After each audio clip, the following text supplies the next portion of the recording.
ಶ್ರೀ ಗುರುಭ್ಯೋ ನಮಃ. ಓಂ ಸಾಯಿ ಶ್ರೀಂ ಸಾಯಿ ಜೈ ಜೈ ಸಾಯಿ ಸದ್ಗುರು ಸಾಯಿ.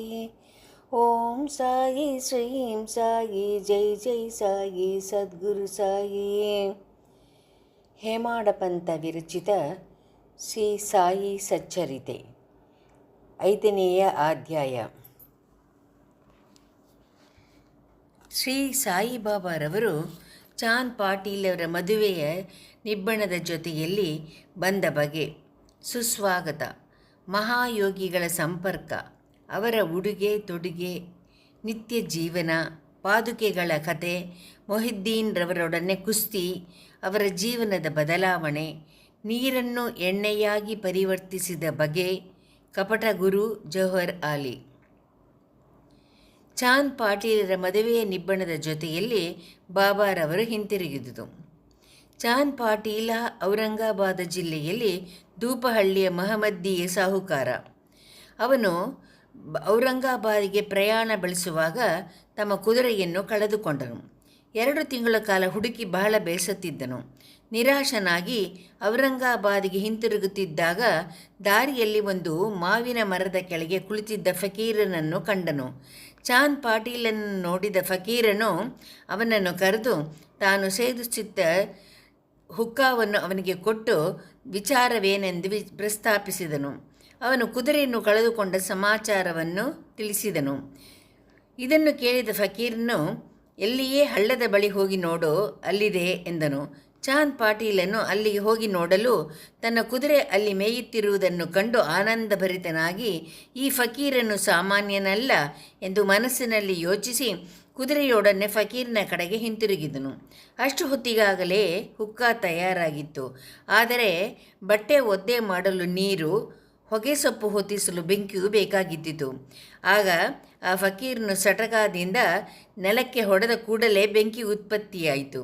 ಮತ್ತೆ ಸಟಕ ನೆಲಕ್ಕೆ ಹೊಡೆದನು, ನೀರು ಹೊರಚಿಮ್ಮಿತು. ಆದ್ದರಿಂದ ಬಟ್ಟೆಯನ್ನು ಒದ್ದೆ ಮಾಡಿ ಹುಕ್ಕಾ ಸೇವಿಸಿದನು. ನಂತರ ಚಾಂದ್ ಪಾಟೀಲನಿಗೂ ನೀಡಿದನು. ಇದನ್ನು ನೋಡಿ ಚಾಂದ್ ಪಾಟೀಲನಿಗೆ ವಿಸ್ಮಯವಾಯಿತು. ಅವನು ಫಕೀರನನ್ನು ತನ್ನ ಮನೆಗೆ ಆಹ್ವಾನಿಸಿ ತನ್ನ ಆದರಾತಿಥ್ಯ ಸ್ವೀಕರಿಸುವಂತೆ ಬೇಡಿಕೊಂಡನು. ಮಾರನೇ ದಿನ ಫಕೀರನು ಸಹ ಚಾಂದ್ ಪಾಟೀಲ್ನೊಂದಿಗೆ ಪ್ರಯಾಣ ಮಾಡಿ ಅವನ ಮನೆಯಲ್ಲಿ ಸ್ವಲ್ಪ ದಿನಗಳು ತಂಗಿದ್ದನು. ಚಾಂದ್ ಪಾಟೀಲನು ತನ್ನ ಮೈದನನ ಮದುವೆಗೆ ಹೊರಡಬೇಕಾಯಿತು. ಮದುವೆ ಶಿರಡಿಯಲ್ಲಿ ನಡೆಯುವ ಹಾಗೆ ನಿಶ್ಚಿತವಾಗಿತ್ತು. ಆಗ ಫಕೀರನು ಸಹ ಮದುವೆ ಬಳಗದೊಂದಿಗೆ ಶಿರಡಿಗೆ ಬಂದನು. ಮದುವೆ ಸಾಂಗವಾಗಿ ನೆರವೇರಿತು. ಬೀಗರೆಲ್ಲರೂ ಹಿಂತಿರುಗಿದರು. ಆದರೆ ಫಕೀರನು ಮಾತ್ರ ಶಿರಡಿಯಲ್ಲಿಯೇ ಉಳಿದನು. ಫಕೀರನಿಗೆ ಸಾಯಿ ಎಂಬ ಹೆಸರು. ಮದುವೆ ನಿಬ್ಬಣದವರು ಖಂಡೋಬಾ ದೇವಸ್ಥಾನದ ಬಳಿ ಇದ್ದ ಭಗತ್ ಮಾಳಸ್ಥಾಪತಿಯವರ ಹೊಲದ ಕಡೆಗೆ ಬಂದರು. ಗಾಡಿಯಿಂದ ಎಲ್ಲರೂ ಒಬ್ಬೊಬ್ಬರಾಗಿ ಇಳಿಯುತ್ತಿದ್ದರು. ಅಂತೆಯೇ ಫಕೀರನು ಸಹ ಇಳಿದು ಬರುತ್ತಿರುವಾಗ ಮಾಳಸ್ಥಾಪತಿಯವರು ಈ ಯುವಕನನ್ನು ನೋಡಿ, ಯಾ ಸಾಯಿ ಎಂದು ಸುಸ್ವಾಗತ ನೀಡಿದರು. ಅಂದಿನಿಂದ ಎಲ್ಲರೂ ಅವನನ್ನು ಸಾಯಿ ಎಂದು ಕರೆಯಲಾರಂಭಿಸಿದರು. ಈ ಸಾಯಿಯೇ ಶಿರಡಿಯ ಪ್ರಖ್ಯಾತ ಶ್ರೀ ಸಾಯಿ ಬಾಬಾ. ಇತರ ಸನ್ಯಾಸಿಗಳೊಡನೆ ಸಂಪರ್ಕ. ಸಾಯಿಬಾಬಾರವರು ಮಸೀದಿಯಲ್ಲಿ ವಾಸಿಸುತ್ತಿದ್ದರು. ದೇವಿದಾಸ ಎಂಬ ಸಾಧುವು ಬಹಳ ದಿನಗಳಿಂದ ಶಿರಡಿಯಲ್ಲಿಯೇ ಇದ್ದನು. ಬಾಬಾರವರಿಗೆ ಅವರ ಸಂಘ ಸಮ್ಮತವೆನಿಸಿತ್ತು. ಆದುದರಿಂದ ಕೆಲವು ಕಾಲ ಅವರೊಡನೆ ಮಾರುತಿ ದೇವಸ್ಥಾನದಲ್ಲಿ ಇದ್ದರು. ನಂತರ ಕೆಲವು ಕಾಲ ಒಂಟಿಯಾಗಿ ವಾಸಿಸುತ್ತಿದ್ದರು. ಆಮೇಲೆ ಜಾನಕಿದಾಸ ಎಂಬ ಸಾಧುವು ಬಂದರು. ಬಾಬಾರವರು ಅವರೊಡನೆಯೂ ಸಂಪರ್ಕ ಬೆಳೆಸಿ ಇವರಿರುವ ಕಡೆಗೆ ಅವರೂ, ಅವರಿರುವ ಕಡೆಗೆ ಇವರೂ ಬಂದು ಹೋಗುತ್ತಿದ್ದರು. ಗಂಗಾಗೀರ ಎಂಬ ಸಾಧುವಿನೊಡನೆಯೂ ಸಂಪರ್ಕ ಬೆಳೆಸಿದ್ದರು. ಗಂಗಾಗೀರರವರು ಮೊದಲು ಬಾಬಾರವರೇ ಸ್ವತಃ ತೋಟಕ್ಕೆ ನೀರೆರೆಯುತ್ತಿರುವುದನ್ನು ನೋಡಿ ಆಶ್ಚರ್ಯಚಕಿತರಾಗಿ, ಇಂಥ ಅಮೂಲ್ಯವಾದ ರತ್ನವನ್ನು ಹೊಂದಿರುವ ಶಿರಡಿಯೇ ಪುಣ್ಯಸ್ಥಳ ಎಂದು ಹೇಳಿದರು. ಇವನು ಸಾಮಾನ್ಯನಲ್ಲ, ಶಿರಡಿಯ ಅದೃಷ್ಟವೇ ಸರಿ ಎಂದು ಸಹ ಹೇಳಿದರು. ಇದೇ ರೀತಿ ಅಕ್ಕಲಕೋಟೆಯ ಮಹಾರಾಜರ ಶಿಷ್ಯರಾದ ಆನಂದ ಮಠದ ಆನಂದನಾಥ ಎಂಬ ಸಾಧುವು ಸಹ ಶಿರಡಿಗೆ ಬಂದಿದ್ದರು. ಅವರು ಸಹ ಸಾಯಿಬಾಬಾರನ್ನು ನೋಡಿ, ಇದೇ ನೈಜವಾದ ಅಮೂಲ್ಯ ರತ್ನ, ಇವರು ಸಾಮಾನ್ಯವಾದ ಮನುಷ್ಯನಲ್ಲ, ನೀವು ಇದನ್ನು ಮುಂದೆ ಮನಗಾಣುವಿರಿ ಎಂದು ಹೇಳಿ ವಿರಳ ಗ್ರಾಮಕ್ಕೆ ಹಿಂತಿರುಗಿದರು. ಈ ನುಡಿಗಳೆಲ್ಲವೂ ಶ್ರೀ ಸಾಯಿಬಾಬಾರವರು ತರುಣರಾಗಿದ್ದೆನ ಮಾತುಗಳು. ಬಾಬಾರವನ ದೈನಂದಿನ. ಚಿಕ್ಕ ವಯಸ್ಸಿನಿಂದಲೇ ಬಾಬಾರವರು ತಲೆ ಬೆಳೆಸಿದ್ದರು. ಎಂದೂ ಆಯುಷ್ಕರ್ಮ ಮಾಡಿಸಿರಲಿಲ್ಲ. ಜಟ್ಟಿ ಹಾಗೆ ಉಡುಪು ಧರಿಸುತ್ತಿದ್ದರು. ರಾಹತಾಕ್ಕೆ ಹೋದಾಗ ಅಲ್ಲಿಂದ ಚೆಂಡು, ಜಾಯಿ ಮತ್ತು ಜೂಯಿ ಎಂಬ ಹೂವಿನ ಗಿಡಗಳನ್ನು ತಂದು ನೆಟ್ಟು ನೀರೆರೆದು ಬೆಳೆಸಿದ್ದರು. ಶಿಷ್ಯನಾದ ವಾಮನ ತಾತ್ಯ ಎಂಬುವನು ಪ್ರತಿದಿನವೂ 2 ಹಸಿ ಮಡಿಕೆಗಳನ್ನು ತಂದು ಕೊಡುತ್ತಿದ್ದನು. ಬಾಬಾರವರು ಬಾವಿಯಿಂದ ನೀರು ಸೇದಿ ಗಿಡಗಳಿಗೆ ಎರೆಯುತ್ತಿದ್ದರು. ಸಾಯಂಕಾಲವಾದ ನಂತರ ಮಣ್ಣಿನ ಮಡಿಕೆಗಳನ್ನು ಒಂದು ಕಡೆಗೆ ಇಡುತ್ತಿದ್ದರು. ಅವು ಹಸಿ ಮಣ್ಣಿನಿಂದ ಮಾಡಲ್ಪಟ್ಟಿದ್ದುದರಿಂದ ಮಾರನೇ ದಿನದ ಹೊತ್ತಿಗೆ ಒಡೆದು ಹೋಗುತ್ತಿದ್ದವು. ಮರುದಿನ ವಾಮನ ತಾತ್ಯ ಪುನಃ 2 ಮಡಿಕೆಗಳನ್ನು ತಂದು ಇಡುತ್ತಿದ್ದನು. ಈ ರೀತಿ ಸುಮಾರು 3 ವರ್ಷಗಳ ಪರಿಶ್ರಮದಿಂದ ಅವರು ಒಂದು ತೋಟವನ್ನು ನಿರ್ಮಿಸಿದರು. ಈ ನಿವೇಶನದಲ್ಲಿಯೇ ಬಾಬಾರವರ ಮಹಾ ಸಮಾಧಿ ಮಂದಿರ ನಿರ್ಮಿತವಾಗಿದೆ. ಬೇವಿನ ಮರದ ಬುಡದಲ್ಲಿರುವ ಪಾದುಕೆಗಳು. ಅಕ್ಕಲಕೋಟೆಯ ಮಹಾರಾಜರ ಭಕ್ತ ಬಾಯಿ ಕೃಷ್ಣಾಜಿ ಆಲಿ ಭಾಗಕರ ಅವರು ತಮ್ಮ ಗುರುವಿನ ಫೋಟೋ ಒಂದನ್ನು ಇಟ್ಟುಕೊಂಡು ಪೂಜಿಸುತ್ತಿದ್ದರು. ಒಂದು ದಿನ ಅಕ್ಕಲಕೋಟೆಗೆ ಹೋಗಿ ಗುರುವಿನ ಪಾದದರ್ಶನ ಮಾಡಬೇಕೆಂದು ಮನಸ್ಸಿನಲ್ಲಿ ಸಂಕಲ್ಪ ಮಾಡಿಕೊಂಡರು. ಆದರೆ ಅಲ್ಲಿಗೆ ಹೋಗುವ ಮುನ್ನವೇ ಅಕ್ಕಲಕೋಟೆ ಮಹಾರಾಜರು ಕನಸಿನಲ್ಲಿ ಕಾಣಿಸಿಕೊಂಡು, ಈಗ ನನ್ನ ವಿಶ್ರಾಂತಿ ಸ್ಥಳ ಶಿರ್ಡಿ, ನೀನು ಅಲ್ಲಿಗೆ ಬಂದು ಪೂಜೆ ಮಾಡು ಎಂದರು. ಆಗ ಅವರು ತಮ್ಮ ನಿರ್ಧಾರವನ್ನು ಮಾರ್ಪಡಿಸಿಕೊಂಡು ಶಿರ್ಡಿಗೆ ಬಂದು ಅಲ್ಲಿ 6 ತಿಂಗಳು ನೆಲೆಸಿ ಶ್ರೀ ಬಾಬಾರವರ ಸೇವೆ ಮಾಡಿದರು. ಈ ಸ್ಮಾರಕವಾಗಿ ಬಾಯಿ ಕೃಷ್ಣಾಜಿ ಅವರು ಪಾದುಕೆಗಳನ್ನು ತಯಾರಿಸಿ ಅಲ್ಲಿ ಪ್ರತಿಷ್ಠಾಪನೆ ಮಾಡಿದರು. ಇದು ನಡೆದದ್ದು ಸುಮಾರು 1912ರಲ್ಲಿ. ಪೂಜೆ ಮಾಡಲು ಒಬ್ಬ ಬ್ರಾಹ್ಮಣನನ್ನು ನೇಮಿಸಿದರು. ಅದರ ಮೇಲ್ವಿಚಾರಣೆಯನ್ನು ಭಕ್ತರಾದ ಸಗುಣರವರಿಗೆ ವಹಿಸಿದರು.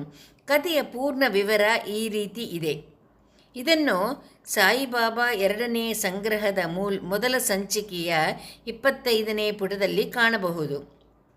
1912ರಲ್ಲಿ ಡಾಕ್ಟರ್ ರಾಮರಾವ್ ಕೊಠಾರೆ ಎಂಬುವರು ಬಾಬಾರವರ ದರ್ಶನ ಪಡೆಯಬೇಕೆಂದು ಶಿರ್ಡಿಗೆ ಬಂದರು. ಅವರ ಕಂಪೌಂಡರ್ ಮತ್ತು ಸ್ನೇಹಿತರಾದ ಶ್ರೀ ಬಾಯಿ ಕೃಷ್ಣಾಜಿ ಆಲಿ ಭಾಗಕರ್ರವರು ಅವರೊಡನೆ ಬಂದಿದ್ದರು. ಕಾಂಪೌಂಡರ್ ಬಾಯಿ ಕೃಷ್ಣಾಜಿ ಶ್ರೀ ಸಗುಣಮೇರು ನಾಯಕ ಮತ್ತು ಶ್ರೀ ಜಿ.ಕೆ.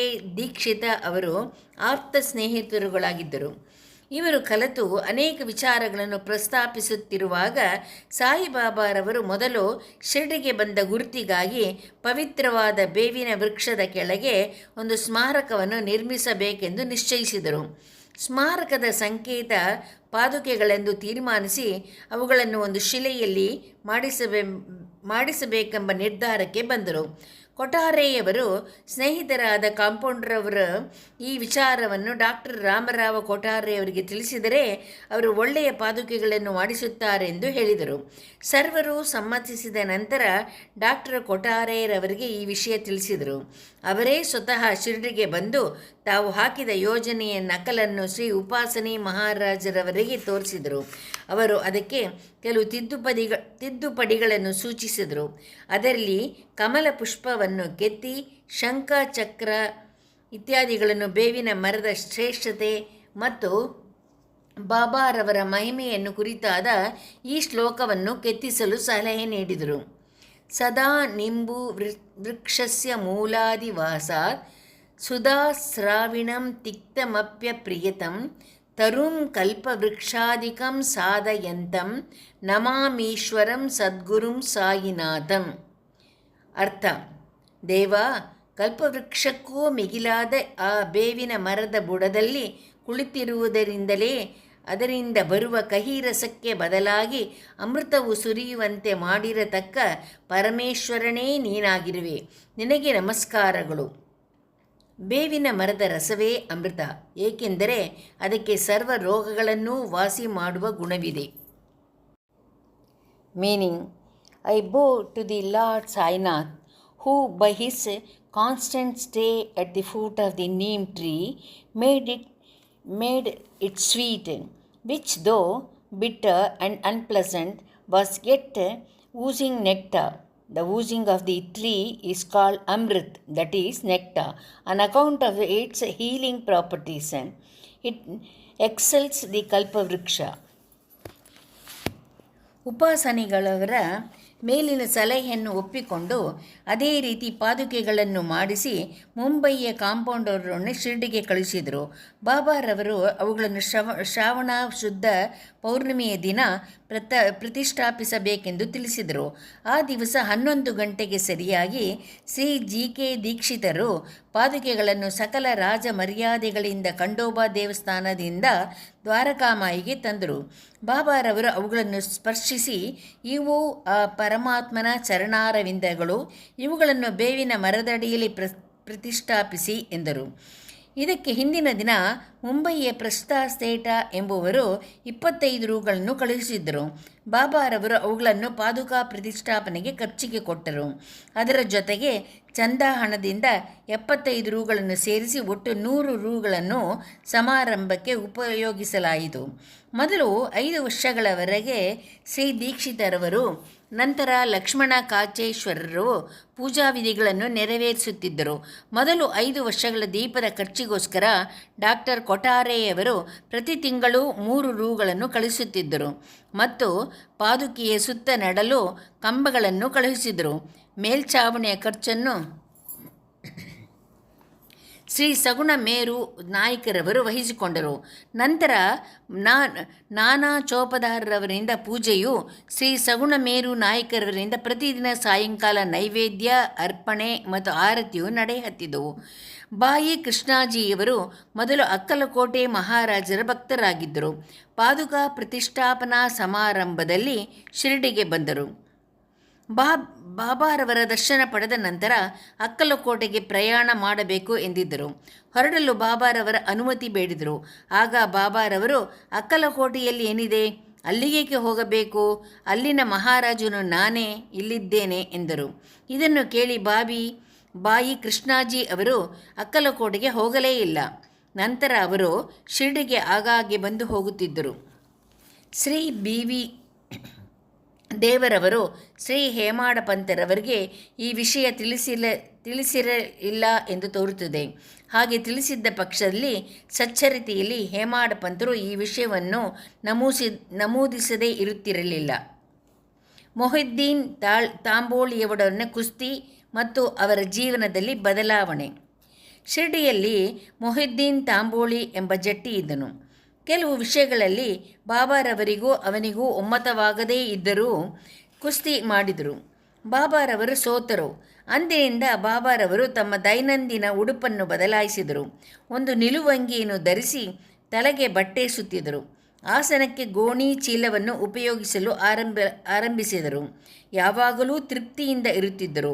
ಯಾವಾಗಲೂ ದೊರೆತನಕ್ಕಿಂತ ಬಡತನವೇ ಮೇಲೂ, ದೇವರು ಯಾವಾಗಲೂ ಬಡವರ ಸಹೋದರನಾಗಿ ಇರುತ್ತಾನೆ ಎನ್ನುತ್ತಿದ್ದರು. ಗಂಗಾಗೀರ ಸಹ ಮೊದಲು ಕುಸ್ತಿ ಜಟ್ಟಿಯಾಗಿದ್ದರು.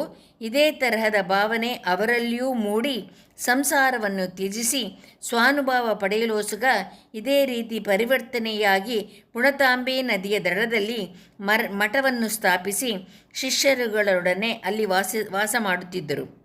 ಮೊದಲು ಬಾಬಾರವರು ವಿಶೇಷವಾಗಿ ಜನರೊಡನೆ ಸೇರುವುದಾಗಲಿ ಮಾತಾಡುವುದಾಗಲಿ ಮಾಡುತ್ತಿರಲಿಲ್ಲ. ಪ್ರಶ್ನಿಸಿದಾಗ ಮಾತ್ರ ಉತ್ತರ ಕೊಡುತ್ತಿದ್ದರು. ಬೆಳಗ್ಗೆ ಬೇವಿನ ಮರದ ಹತ್ತಿರವೂ, ನಂತರ ಹಳ್ಳಿಯ ಪಕ್ಕದ ಹಳ್ಳದ ಸಮೀಪದಲ್ಲಿ ಬಾಬುಲ ಮರದ ನೆರಳಿನಲ್ಲಿಯೂ ಕುಳಿತು ಕಾಲ ಕಳೆಯುತ್ತಿದ್ದರು. ಮಧ್ಯಾಹ್ನದ ಹೊತ್ತು ಕೆಲವು ದಿನ ನೀಮ್ಗಾಂವಕ್ಕೆ ಹೋಗುತ್ತಿದ್ದರು. ಅಲ್ಲಿ ತ್ರಯಂಬಕಜಿ ಡೇಂಗಳೆಯವರ ಮನೆಗೆ ಹೋಗುತ್ತಿದ್ದರು. ಬಾಬಾರವರು ಬಾಬಾ ಸಾಹೇಬರಲ್ಲಿ ಬಹಳ ಪ್ರೀತಿ ಇಟ್ಟಿದ್ದರು. ಅವರ ಕಿರಿಯ ಸಹೋದರರಾದ ನಾನಾ ಸಾಹೇಬರಿಗೆ 2ನೆಯ ಮದುವೆಯಾದರೂ ಸಹ ಸಂತಾನ ಪ್ರಾಪ್ತಿ ಇರಲಿಲ್ಲ. ಬಾಬಾ ಸಾಹೇಬರು ಬಾಬಾರವರ ದರ್ಶನ ಪಡೆಯುವಂತೆ ತಮ್ಮ ಸಹೋದರರನ್ನು ಕೇಳಿಕೊಂಡರು. ಬಾಬಾರವರ ದರ್ಶನ ಲಾಭದಿಂದ ಮತ್ತು ಕೃಪೆಯಿಂದ ಅವರಿಗೆ ಪುತ್ರ ಸಂತಾನ ಪ್ರಾಪ್ತಿಯಾಯಿತು. ಅಂದಿನಿಂದ ಬಾಬಾರವರನ್ನು ಕಾಣಲು ಅನೇಕ ಜನರು ಬರಲು ಆರಂಭಿಸಿದರು. ಅವರ ಕೀರ್ತಿಯು ಅಹಮದ್ ನಗರವನ್ನು ಮುಟ್ಟಿತು.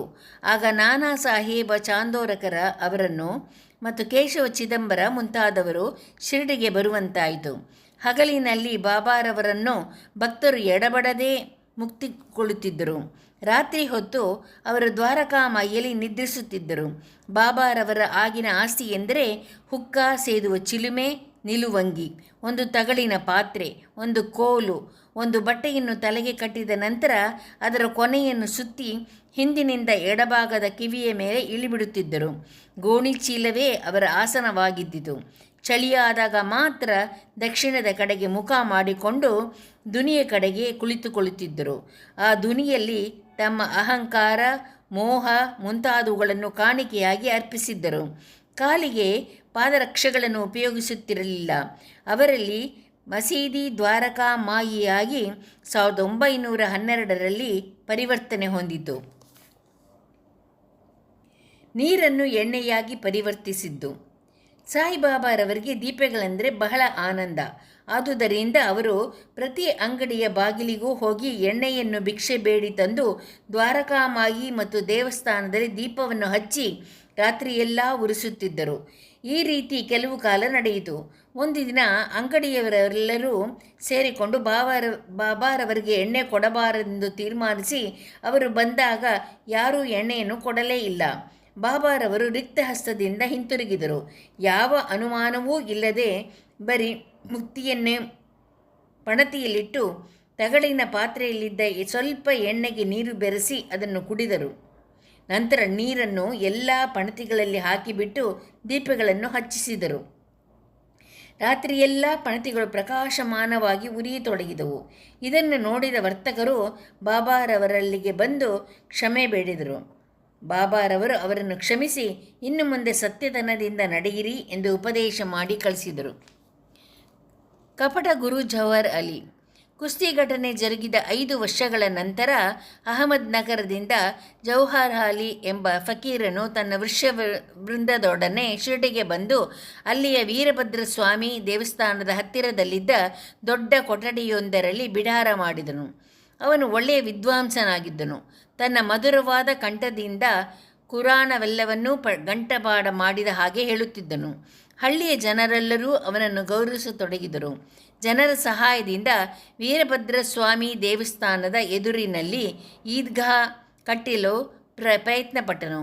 ಈ ವಿಷಯದಲ್ಲಿ ಕೆಲವರೊಡನೆ ಮನಸ್ತಾಪವಾದುದರಿಂದ ಅವನು ಶಿರ್ಡಿಯನ್ನು ಬಿಟ್ಟು ರಾಹತಾಕ್ಕೆ ಹೋಗಿ ನೆಲೆಸಬೇಕಾಯಿತು. ಹಾಗಾಗಿ ಅವನು ಶಿರ್ಡಿಗೆ ಬಂದು ಬಾಬಾರವರೊಡನೆ ಮಸೀದಿಯಲ್ಲಿ ತಂಗುತ್ತಿದ್ದನು. ಜನರು ಇದನ್ನು ನೋಡಿ ಬಾಬಾ ಅವನ ಶಿಷ್ಯರೆಂದು ಭಾವಿಸಿದರು. ಆದರೆ ಅವರಿಗದು ಆಕ್ಷೇಪಣೀಯವಾಗಿ ಕಂಡುಬರಲಿಲ್ಲ.